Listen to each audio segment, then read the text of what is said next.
আপনাদেরকে আবারও আরেক দফা সাদর আমন্ত্রণ ভারতীয় 40তম আসরে। আজকের আমাদের শিরোনাম বাংলাদেশের সাম্প্রতিক অস্থিরতা ও সেখান থেকে উত্তরণ। আপনারা সবাই জানেন বাংলাদেশের সাম্প্রতিক অস্থিরতা দেশের রাজনৈতিক, অর্থনৈতিক এবং সামাজিক ক্ষেত্রে প্রভাব ফেলেছে। রাজনৈতিক বিভাজন, অর্থনৈতিক মন্দা এবং সামাজিক সমস্যাগুলি দেশের স্থিতিশীলতাকে প্রশ্নবিদ্ধ করছে।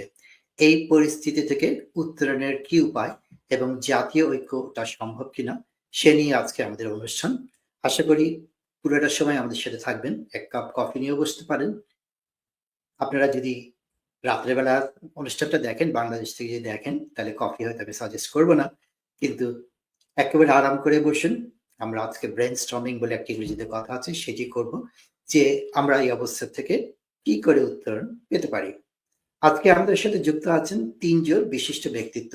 তাদের সাথে এক এক করে পরিচয় করে দিচ্ছি। প্রথমে আমি মঞ্চে আনছি আমাদের ডিজিটাল মঞ্চ সৈকত রশদি।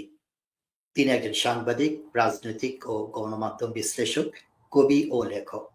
1980-র দশকে তিনি লন্ডনে বিবিসি ওয়ার্ল্ড সার্ভিসে রেডিওতে সম্প্রচার সাংবাদিক ছিলেন। সৈকত রশদি ভাই, কেমন আছেন? আপনাকে সাদর আমন্ত্রণ ভারতীয় 40তম আসরে। আমি ভালো আছি। আপনাকে অনেক ধন্যবাদ আমাকে বার্ডস ভিউর আরেকটি পর্বে আমন্ত্রণ জানানোর জন্য। আপনার দর্শকদেরকেও শুভেচ্ছা। আপনার কাছে কৃতজ্ঞতা। সৈকত রশদি আমাদের একজন শুভাকাঙ্ক্ষী বার্ডস ভিউর, এবং উনি আমাদের সাথে প্রয়োজনীয় পরামর্শ দিয়ে থাকেন। ডক্টর সাইদ ইফতেখার, রাষ্ট্রবিজ্ঞানী এবং অধ্যাপক, আমেরিকান পাবলিক ইউনিভার্সিটি সিস্টেমের একজন ফ্যাকাল্টি সদস্য। তিনি গণমাধ্যমে নিয়মিত রাজনীতিক এবং আন্তর্জাতিক সম্পর্কে নানা বিষয়ে মতামত প্রদান করে থাকেন, এবং উনিও আমাদের নিয়মিত অতিথি বলা যেতে পারে, কারণ অতি সম্প্রতি তিনি আমাদের অনুষ্ঠানে যোগদান করেছিলেন। এবং আজকের শিরোনামের যে কার্যকারিতা এবং তার বিষয়ে তিনি জরুরি মতামত রাখতে পারবেন বলে আমাদের ধারণা। এই জন্য ওনাকে আবার আমন্ত্রণ জানাচ্ছি। ডক্টর সাইদ ইফতেখার আহমেদ, আপনাকে অশেষ অশেষ ধন্যবাদ ভারতীয় আজকের আসরে যোগদান করার জন্য। আপনাকে অনেক ধন্যবাদ আবার আমন্ত্রণ জানাবার জন্য। জি, আমরা কৃতার্থ যে আপনি আজকে এসেছেন আমাদের অনুষ্ঠানে। এবার আনছি ডক্টর সাজ্জাদ সিদ্দিকী, ঢাকা বিশ্ববিদ্যালয় শান্তি ও সংঘর্ষ অধ্যয়ন বিভাগের সহযোগী অধ্যাপক, বর্তমানে এই বিভাগের ভারপ্রাপ্ত চেয়ারম্যান।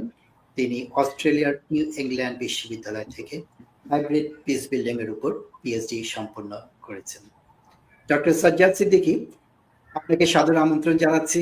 অশেষ কৃতজ্ঞতা অনেক ব্যস্ততার মধ্যে আমাদের সময় দেওয়ার জন্য। কেমন আছেন? আমি ভালো আছি, আপনাদের প্রতিও আমার কৃতজ্ঞতা।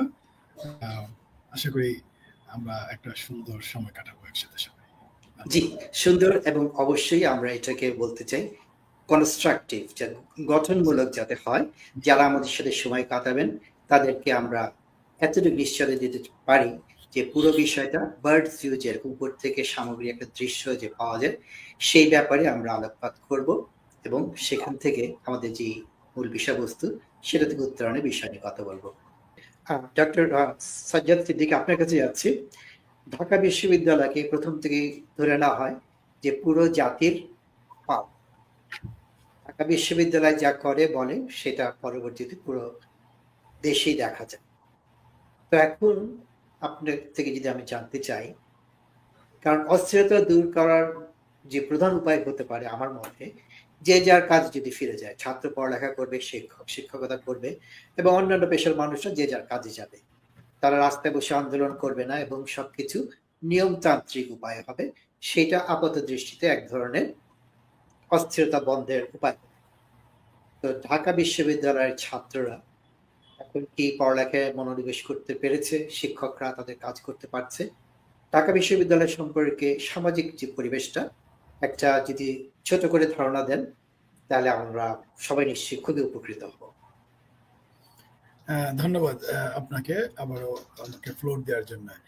ঢাকা বিশ্ববিদ্যালয়কে আমরা নানানভাবে নানান সময়ে অনেক সময় অতিরঞ্জিত করি, এটা আমি বলি বিভিন্ন জায়গায়, এজন্য যে ঢাকা বিশ্ববিদ্যালয়কে আগে বিশ্ববিদ্যালয়ে হয়ে ওঠার জন্য যে কাজগুলো করা দরকার স্বাধীনতা উত্তর বাংলাদেশে, সে কাজটুকু আমরা কখনোই করিনি। এই বিশ্ববিদ্যালয় যে আমি বলি যে মোটা দাগে যে কাজটা করে, যখন রাষ্ট্র একটা বিপদে পড়ে যায়, তখন এই বিশ্ববিদ্যালয়ের শিক্ষার্থীরা, শিক্ষক, কর্মচারী, কর্মকর্তারা একটা অবদান রাখে। অর্থাৎ ক্রাইসিস ম্যানেজমেন্টের ক্ষেত্রে আমরা একটা অবদান রাখি, একথা সত্য।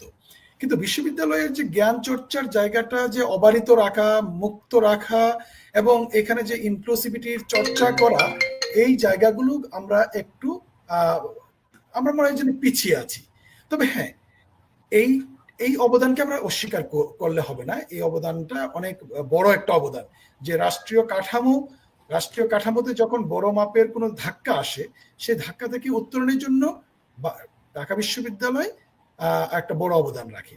এখন শিক্ষার্থীদের যে অবস্থান, মানসিক অবস্থা, আমি আমার একটা লেখায় বলেছিলাম যে আসলে এই প্রজন্মের শিক্ষার্থীরা কিন্তু শেল শকড, অর্থাৎ তারা যে একটা পরিস্থিতির মধ্য দিয়ে একটা রাষ্ট্রীয় ব্যবস্থাপনার পরিবর্তন আনলো, এর মধ্যে হচ্ছে শিক্ষার্থীর সঙ্গে শিক্ষার্থীর একটা দ্বন্দ্ব, এবং শিক্ষার্থীর সঙ্গে শিক্ষকের যে দ্বন্দ্ব, এবং শিক্ষকের সঙ্গে শিক্ষকদের যে বিভাজিত লম্বা সময় ধরে যে বিভাজনের রাজনীতিটা করে গেছে বিগত সরকারগুলো, এবং বিশেষ করে বিগত সরকার একেবারেই।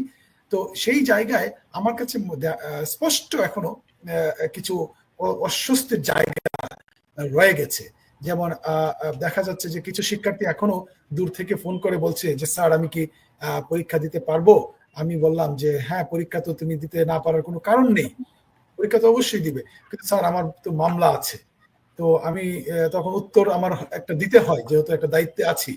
তখন আমাকে বলতে হয় যে মামলার বিষয়টা দেখার জন্য যথাযথ সাহায্য আমার পক্ষ থেকে আসবে, কিন্তু আমি এই গ্যারান্টি দিতে পারি না যে তুমি আসো মামলার ঝুঁকি নিয়ে এবং আমি তোমাকে নিরাপত্তা দিব।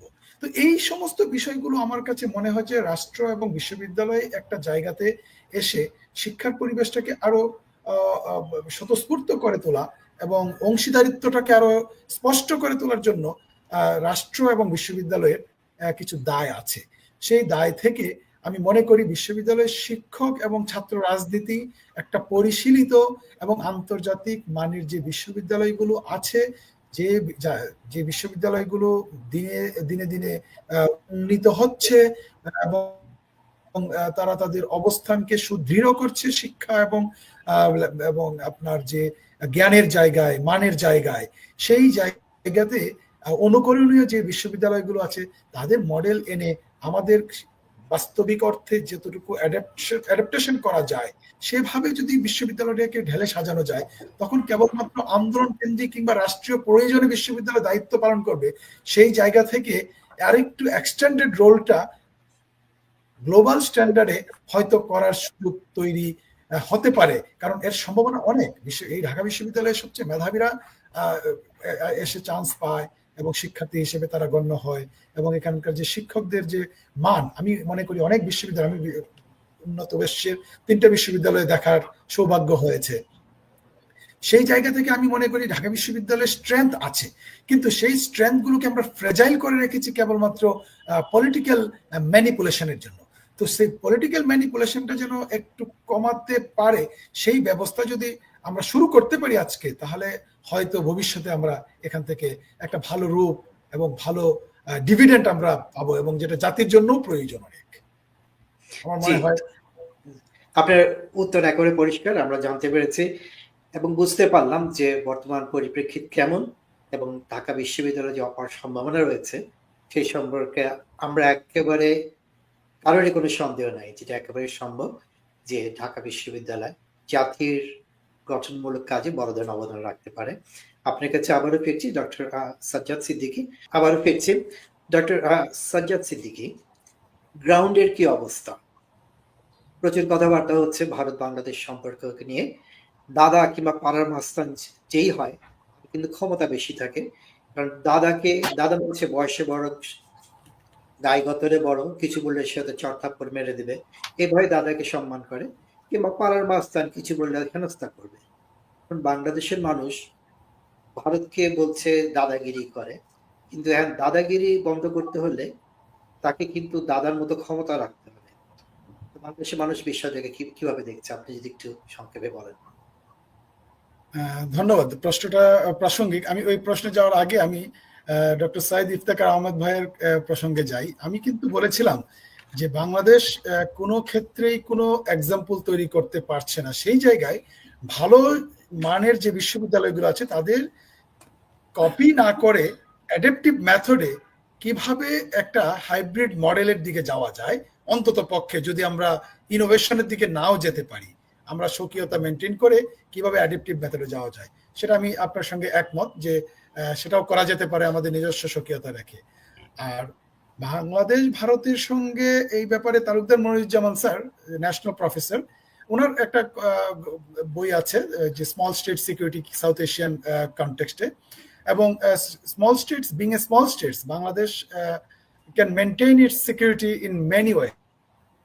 তার মধ্যে একটা হচ্ছে পাইলট ফিশ নামে একটা ফিশ আছে যে হাঙ্গর মাছের পিছনে থেকে থেকে তার স্ট্র্যাটেজিক অবস্থান মেনটেন করে এবং তার হাঙ্গরের লেজের আশেপাশে থেকে খাবার দাবার সংগ্রহ করে এবং তাকে নিজেকে রক্ষা করে সার্ভাইভ করে।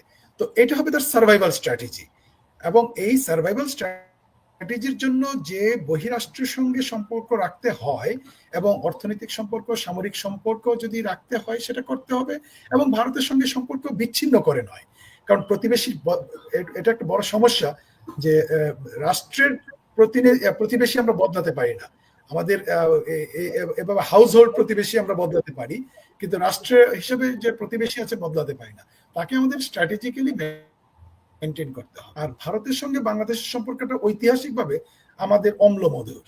এজন্য আমি বলছি অম্লমধুর যে ৭১ সালের স্বাধীনতা যুদ্ধ থেকে শুরু করে এখন যে আপনার 10ই ডিসেম্বর বোধ হয়, আমি যদি ভুল করি আপনি জাস্ট কারেক্ট মি, 10ই ডিসেম্বর বোধ যৌথ বাহিনী গঠিত হয় এবং 16ই ডিসেম্বর আমরা স্বাধীন হই। অর্থাৎ উইদিন 6 ডে স্প্যান আমাদের ক্রেডিটটা পুরোটাই দিয়ে দিতে হচ্ছে ভারতকে, কারণ ভারত বলে আমরা পাকিস্তানকে হারিয়েছি, পাকিস্তানও ভারতের কাছে হেরেছে বলতে তাদের স্বাচ্ছন্দ্য বোধ হয়। এই যে ৭১ সালের যুদ্ধটাকে যে আমরা এক ধরনের একটা ডিসপিউটেড অবস্থার মধ্যে রেখে দিয়েছি, সেই জায়গায় ভারতের দায়িত্বশীল আচরণ আমরা কখনোই পরিলক্ষিত করিনি। পাকিস্তান বলতেই পারে যে আমরা ভারতের কাছে হেরেছি, বাংলাদেশের কাছে হারিনি, কিন্তু ভারতের তো যদি ভাতৃপ্রতিম যে কথাগুলো আমরা বলি সেই জায়গা থেকে দায়িত্ব জ্ঞানহীন আচরণ করেছে, গেল একটা। তারপরে ভারতের সঙ্গে বাংলাদেশের সম্পর্ক যদি দেখি আমরা, দেখা যাচ্ছে যে আওয়ামী লীগের সঙ্গে কংগ্রেসের সম্পর্ক ভালো ছিল এতদিন, Congress as a party to party, but for last 16-17 years আমরা যদি একটু ভালো করে অ্যানালাইসিস করি দেখব যে আওয়ামী লীগ সরকারের সঙ্গে ভারত রাষ্ট্রের একটা সম্পর্ক তৈরি হয়ে গেছে। এটা একটা খুবই মেটাফরিক একটা বিষয় আমার কাছে মনে হয় একজন কূটনীতির ছাত্র হিসেবে। তো ওই জায়গায় বাংলাদেশের সঙ্গে যে ভারতের যে সম্পর্কটা, সেই সম্পর্কের জায়গায় এবারও একটা হোঁচট খেল, এবং এই মুহূর্তে ভারতের যে প্রতিক্রিয়াগুলো আমরা দেখতে পাচ্ছি সেটাকে আমি kind of post traumatic disorder বলতে পছন্দ করি মেইনলি। অর্থাৎ they had a very pre mindset যে বাংলাদেশের সঙ্গে আমরা যে দাদাগিরি শব্দগুলো আপনারা বলছেন সেই শব্দগুলো অর্থ আছে, অর্থাৎ আমি আমার যে সুপিরিয়রিটি জায়গা থেকে আমি বাংলাদেশকে ট্রিট করছি এবং অন্যান্য নেইবারিং স্টেটকে ট্রিট করতে গিয়ে সকল নেইবারিং স্টেটকে আমি হারালাম, এবং বাংলাদেশ একমাত্র প্রতিবেশী রাষ্ট্র, তাকেও কি আমি হারাবো কি হারাবো না, সেই জায়গাটা বাংলাদেশের স্বার্থের চেয়ে ভারতের স্বার্থের জন্যই তাদেরকে চিন্তা করতে হবে, রিথিঙ্ক করতে হবে যে in which format how to maintain the friendly relationship, otherwise যে লসের যে পার্টটা সেটা ভারতেরই বেশি হবে। তো ওই জায়গা থেকে আমার কাছে মনে হয় যে একটা রাষ্ট্রের যে ন্যাশনাল ইন্টারেস্টের কথা আমরা বলি পলিটিক্যাল সায়েন্স কিংবা ইন্টারন্যাশনাল রিলেশনসে, সেই ন্যাশনাল ইন্টারেস্টের জায়গা থেকে ভারত যতটুকু আমরা দেখি সেগুলো সব প্রপাগান্ডা এবং মিডিয়া যে আউটলেটগুলো বাংলাদেশের ব্যাপারে খুবই নেতিবাচক জিনিস প্রকাশ করছে, সেই জিনিসগুলো খুব বেশি গুরুত্ব পাচ্ছে না যখন আমরা ভারতীয় সরকারের যে মুখপাত্রদের বক্তব্য আমরা যখন শুনি, যেমন সহকারী হাই কমিশনার ব্যাপারে বক্তব্য, কিংবা সীমান্তে যদিও হত্যা হচ্ছে সেই হত্যাগুলোর ব্যাপারে ভারতের আরেকটু সুস্পষ্ট বক্তব্য থাকা উচিত। তো এখন কেউ বলছে যে বাংলাদেশে এখন ইসলামী বিপ্লব ঘটবে, কিংবা আপনার এই যে নানান ধরনের বড় মাপের কনফ্লিক্ট, একটা সাংঘর্ষিক একটা অবস্থার দিকে যাবে। তো আমার কাছে মনে হয় এটা একটা উইন লুজ গেম হবে না, উইন উইন গেম হবে না, এটা লুজ লুজ গেম হবে। সেই লুজ লুজ গেমের জায়গায় বাংলাদেশ এবং ভারতের একটু সতর্ক থাকবে বলে আমার কাছে মনে হয়, যে দুইজনেরই স্ট্র্যাটেজিক জায়গা থেকে। কারণ আমাদের এই যদি একটা সাংঘর্ষিক অবস্থার মধ্যে জড়াই, আমাদের বাংলাদেশ থেকে ভারতের যে রেভিনিউ নিয়ে ইকোনমি শক্ত হচ্ছে, সেই শক্ত হওয়া থেকে কি ভারত পিছিয়ে যাবে নাকি তাদের এইটা অব্যাহত রাখবে? এটা depending on his the Bharat choice. অর্থাৎ ভারতের উপরে নির্ভর করছে যে তারা এই যে সম্পর্কের জায়গাটাকে কোন মাত্রায় কোন দিকে ধাবিত করবে। তো সেই জায়গা থেকে যদি আমরা চিন্তা করি, ম্যাক্রো লেভেলে আমাদের অনেক সম্ভাবনা আছে, আর মাইক্রো লেভেলে আমাদের স্পোরাডিক কিছু ট্রমেটিক কিছু, যে পোস্ট ট্রমেটিক ডিসঅর্ডার, যেটা শেখ হাসিনার সরকারের পতনের পর তাদের মধ্যে একটা ডিসঅর্ডার তৈরি হয়েছে।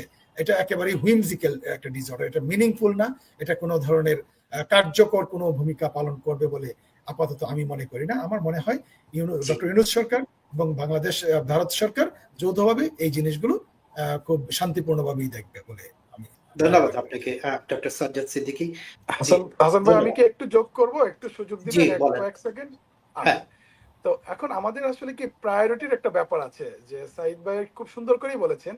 আমি আসলে বাংলাদেশের যেমন আপনার কোল্ড ওয়ারের সময় আমরা খুব একটা কম্পিটিশনে ছিলাম, কে কত বেশি আর্মস রেসের মধ্যে ছিলাম। তারপর দেখা গেল এই কোল্ড ওয়ার শেষ হওয়ার পরে আমাদের আর্মস রেসটা কমে গেল, এবং সেখান থেকে আমরা কি করলাম, ওই সাস্টেনেবল ডেভেলপমেন্টের দিকে আমরা ইনভেস্ট করলাম। এই যে ইনভেস্ট করার প্রেক্ষিতে যে আমার সাস্টেনেবিলিটি আসলো, সেটাকে একটা টার্ম দিলাম আমরা পিস ডিভিডেন্ড। অর্থাৎ বিশ্ব খুব সুন্দর এগুচ্ছিল, এই যে অস্ত্র প্রতিযোগিতা থেকে বের হয়ে আসছিল, আবার অস্ত্র প্রতিযোগিতা শুরু হয়ে গেল 9/11 দিয়ে, সেই আবার একটা আমাদের নেগেটিভিটি অফ পলিটিক্সে আমরা ঢুকে পড়লাম। সো আমার কাছে মনে হয়েছে, আমি একেবারেই একমত সাঈদ ইফতেখার ভাইয়ের সঙ্গে, এই জন্য যে আমার প্রায়োরিটি এখন হচ্ছে আমার এই হিউম্যান রিসোর্স গুলোকে, আমার পটেনশিয়ালস গুলোকে কাজে লাগিয়ে আমাকে আমার স্বকীয়তা মেনটেন করে এগোতে হবে। এটা আমি সেকেন্ড স্টেজে অবশ্যই নিউক্লিয়ারাইজেশনের দিকে আমিও একমত, যে আমি সেটা সেকেন্ডারি স্টেজে আমি যাব। ধন্যবাদ। জি, ধন্যবাদ। ধন্যবাদ ডক্টর সাজ্জাদ সিদ্দিকী। একই প্রসঙ্গ, ছোট ছোট দুটো প্রশ্ন একইভাবেই জিজ্ঞেস করছি আপনাকে, আপনার উত্তর কি? আমি সাইদ ভাই এবং সৈকত ভাইয়ের সাথে একমত যে এই ঐক্যের যে ডাক দিয়েছেন ডক্টর মোহাম্মদ ইউনূস, জাতীয় ঐক্যের ডাক দিয়েছেন, এটাতে আমিও আশাবাদী হতে চাই। কিন্তু ওই যে আমি যে কিছু আবার কনস্ট্রেন্ট দেখি, যে কনস্ট্রেন্ট গুলো হচ্ছে, যে বিষয়গুলো আমাকে কনভার্জেন্ট ইফেক্টের মাধ্যমে একটা সরকার পতনে সহায়তা করেছিল, সেই আবার একই কারণে সরকার পতনের পরে আবার তারা তাদের নিজেদের এজেন্ডা নিয়ে এখন ব্যস্ত হয়ে গেছে। খুব স্পষ্ট এটা। দলগুলো, বিশ্ববিদ্যালয়ের প্রশাসন কিংবা যারা ক্রীড়া জগতে আছে, প্রত্যেকে তাদের নিজস্ব এজেন্ডাগুলোকে ম্যানিপুলেট করার চেষ্টা শুরু করেছেন। তো এই জায়গায় হচ্ছে আমার হতাশার জায়গাটা।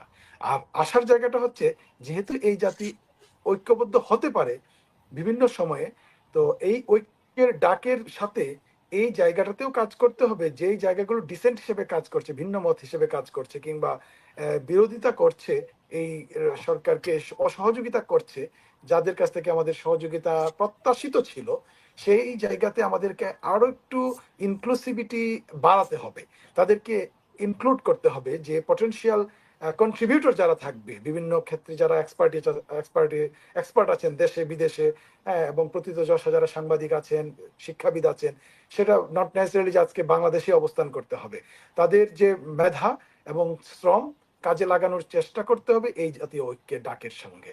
আদারওয়াইজ আমরা যে ডিফিউজড হয়ে গেছি আমাদের দেশ সরকার পতনের পরে, সেই ডিফিউশনটাকে আবার কনক্রিটলি এটাকে ইউনাইট করতে হবে এবং কনভার্জেন্ট ইফেক্টের মাধ্যমে শক্তিশালী করতে হবে, এবং সেই শক্তিশালী করাটাই হবে একমাত্র মাধ্যম যে গণতন্ত্রের ভিত্তি রচনা করার জন্য। জি, ধন্যবাদ। অনুষ্ঠানের ইতি টানছি।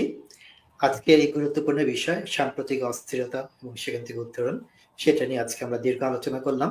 বন্ধুরা, আপনারা যারা আমাদের সঙ্গে ছিলেন তাদের কাছে নিশ্চয়ই একটা স্পষ্ট ধারণা হয়েছে আমাদের চ্যালেঞ্জগুলো কি কি এবং সেগুলো উত্তরণের উপায়। উত্তরণের উপায় নাম্বার 1, আমাদের একতা থাকতে হবে এবং গণতন্ত্র থাকতে হবে। গণতন্ত্রবিহীন রাষ্ট্র খুবই দুর্বল। আর দাদাগিরি নিয়ে যে কথাটা হলো, চোখে চোখ রেখে কথা বলতে হলে প্রতিবেশীর সাথে আমাদের অর্থনীতি শক্তিশালী হতে হবে, আমাদের গণতন্ত্র থাকতে হবে, এবং অবশ্যই মূল বিষয়গুলিতে জাতিগত একতা থাকতে হবে। আজকের মতো অনুষ্ঠানের ইতি এখানেই টানছি। আপনারা যদি পুরো অনুষ্ঠান দেখে না থাকেন, নিজের সুযোগ মতো সুবিধা মতো ইউটিউব এবং ফেসবুকে যে দেখে নিতে পারেন এবং আপনাদের যদি কোনো মন্তব্য পরামর্শ থাকে আমাদের সরাসরি জানাতে পারেন। আজকের অনুষ্ঠান শেষ করছি। ভালো থাকবেন, সুন্দর থাকবেন এবং বার্জের পরবর্তী অনুষ্ঠানে আপনাদের আমন্ত্রণ জানাচ্ছি। ধন্যবাদ। ধন্যবাদ।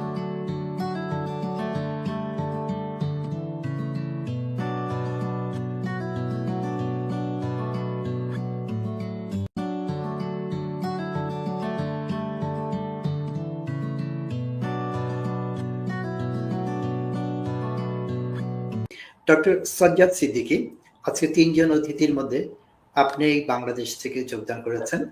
তো আপনি অন দ্য গ্রাউন্ড যেটাকে বলে একবার গ্রাউন্ড থেকে দেখছেন এবং বাংলাদেশের আন্দোলনের তীর্থস্থান যে কোনো আন্দোলনের আপনি সেই ঢাকা বিশ্ববিদ্যালয় থেকেই ক্যাম্পাস থেকে যোগদান করছেন। সেজন্য আপনার কাছে আমরা হয়তো আরো বেশি শুনতে পারবো, জানতে পারবো যে গ্রাউন্ডের অবস্থা কি।